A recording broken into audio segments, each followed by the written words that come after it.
Welcome to Security Guy Radio at Black Hat 2016. What's your name? Thank you. My name is Mandana Javaheri. I'm with Savvius. And what does Savvius do? Well, Savvius has been in business for over 25 years. Really? 25? No, I have heard of that name. Yeah, I didn't know that. Well, actually, we changed our name from Wild Packets to Savvius a year and a half ago. Okay. And the reason was because we were getting into security and we thought it reflects where we are going better.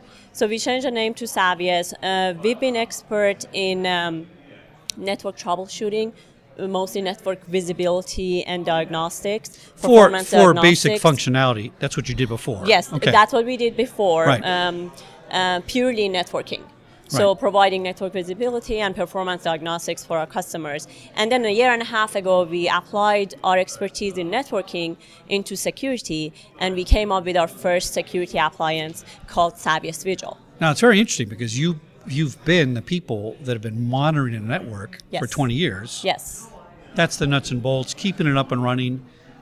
Seems like just a natural switch to go into the security part of it. For sure. Yeah, for sure. You know how it works. Yes, yeah. We know how it works, and also we know how important network is into security investigations, and we complement other products in incident response. So we are not replacing other products that they provide log or host or memory forensics, but we are just adding network forensics into the mix. Interesting. Now, explain for my nieces and nephews who can't even work a cell phone what forensics means to Savvius, because it means a little different thing to different people. Yes, for sure. So what we do is we capture and store network traffic which is relevant to security investigations. So the thing is, when you're doing a network forensics, and when we're talking about 20 gig, 40 gig, 100 gig of traffic, there is no way to store every single packet because it's not practical. It's going to be too expensive. And when you want to look for something you're interested in, it's going to take you forever to actually find what you're looking for. That's a good point. I didn't realize that we're running out of storage is one of the challenges. Yes, running out of the storage, and also the amount of traffic we are talking about is a lot. So if someone wants to find something they're interested in, it's going to take them a long time. So we want to make security professionals more efficient by only storing the relevant network data to security alerts that they actually care about and they need to investigate. Now, define what that means. What would relevant be? Is it defined by the user, by the way? Or in other words, does your client say, this is relevant to me, please save this, or do you guys have the standard? So it's kind of both. We integrate with IDS, IPS, or SIM vendors, and they all generate security alerts, as you know. And each company owns a set of those products. So we basically augment the existing security, systems. So we integrate with them all, and they generate alerts. And in real time, while they're generating the alerts, we tap into the same segment of the network, we capture network packets, we capture the security alerts that they're generating, and we correlate and we automate the data collection for those security alerts, and only keep those into the storage for a longer period of time instead of saving every single packets. But also the user has the option of saying, well, I want to monitor my credit card server all the time. So they can just put an IP address for that server and capture everything. Or I want to look at all my DNS traffic or my FTP traffic. I want to know what people are sending over FTP, so I want to monitor that traffic all the time. So they have the option to actually put those criteria in and just capture the packets for that. Now, you say you integrate with these other programs that are already on somebody's network. Why are those other programs doing security? Are they just a very specific function? In other words, there's so many things on a network that, you know, one guy's capturing logs, one guy's looking at bandwidth, one guy's looking at video, different products, I mean, right? So Savvius is able to integrate with all those separate softwares and then pull data out of that to say, hey, listen, this one guy keeps sending out a video every Tuesday at 2 o'clock. That might mean something. Is that a good way to say it? It might, but the focus is really also on the security alerts that these intrusion detection or prevention systems generate, right? And what we do we get those alerts and we buffer the entire network traffic for 5 minutes. So when the alerts comes in and highlights, let's say, IP addresses or the time frame that the alert actually triggered, we go back and look at all the conversations between those two IP addresses or any other IP addresses that they had conversation in that 5 minutes buffer, and we just save those conversation into the storage instead of saving everything. But what it gives you is not only you would have access to the information from the time that the alert triggered, but also you would have it before the alert triggered, so you know what actually led into that alert. Right. So the data is, when it says it's being buffered, like on the radio show, I buffer the broadcast. So if somebody says a bad word, I push the button and it doesn't go out. This is a little different. In other words, you're not slowing the traffic down. No. You're just, not the actual traffic, but you're capturing and slowing down a view of it. Yes. Right? So, yes. So I can now I say, listen, I see this view in slow motion. Now I can do something to respond. Yes. So, the idea is, these security systems, they generate a lot of alerts, right? Right. But in reality, the security professionals, they can't really look at every single alert. No, it's billions of things. Yeah, too many of them, right? And we know every single alert that you don't investigate, it can eventually become a breach, even if the severity is low. Right. We saw it in the Target, for example, right? Yeah. Because FireEye actually triggered the alert, but the severity was low, and they didn't investigate it, right? So what happens is, in our case, we automate that network data collection. So it's much easier for the security professional to go and investigate them instead of going and finding the packet for every single alert and then investigate, right? Right. So we just make them more efficient. And also, when the breach happened, if it happens, which we know it does, a lot of times the actual attack starts months ago.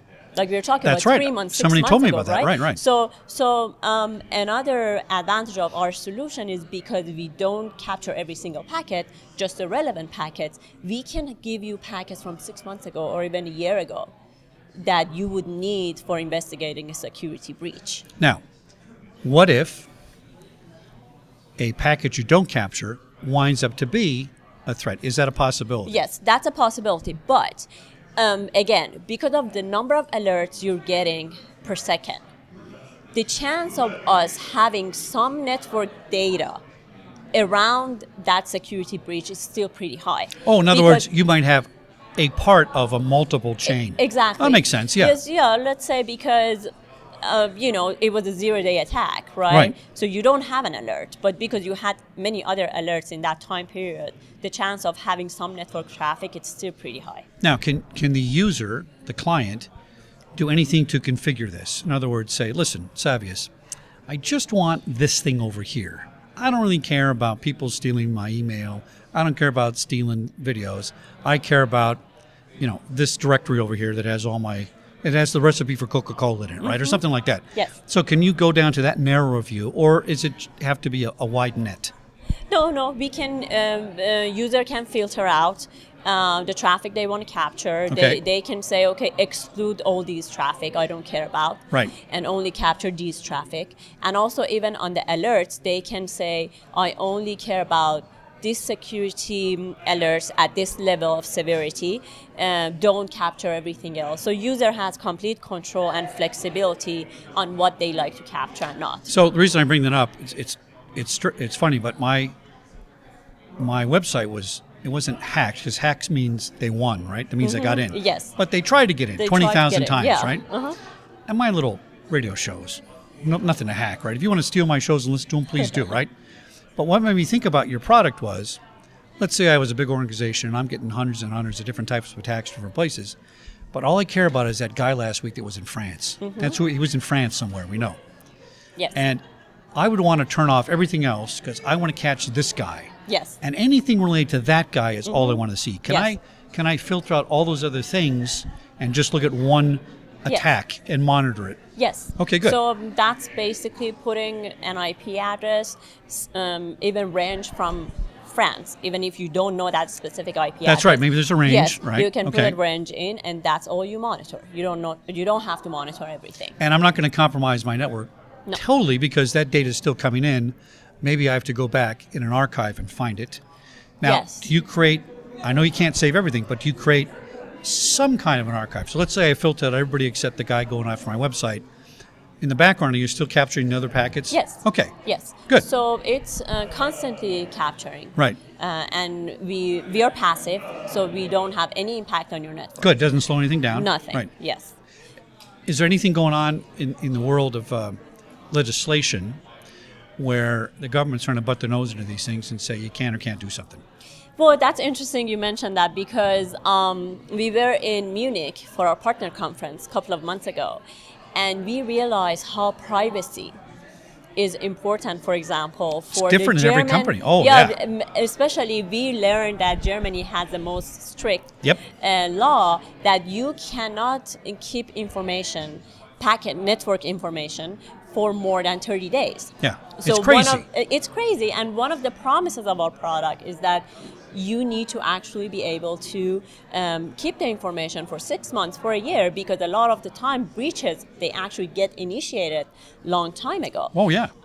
So we were trying to have this argument with them that our product doesn't actually capture everything, just Right. captures what really matters for the security professionals, right? What did they say? 9? Well, yes, 9 exactly. But what they say is, well, true, but still what you're capturing is people's privacy and private information. But the thing is, what about when you get hacked, when you get breached, Right. Then all that information is in the hand of the bad guys. Which That's one right. do you prefer? For you to have it, or for someone to steal the information? Now, can you work around that by saying, we're saving it on a server in Burbank? Or does it, because in other words, if you're not saving it in country, Yes. does it matter? I don't know. Well, I don't think it matters, but actually I take it back, because it's when you use it. Oh, I see. So you can't really use the information. So the guy in that Germany you couldn't save. log into Burbank yes, and get... all right. Yes, so maybe if they hire someone in the U.S. to do the investigation Well, for yeah. them and report to them, maybe that works. But we are also working on re-encrypting the data ourselves Right. afterwards, because one of the problem is when you decrypt, and you don't want to, of course, save the data decrypted. You want to be able to encrypt it for security purposes.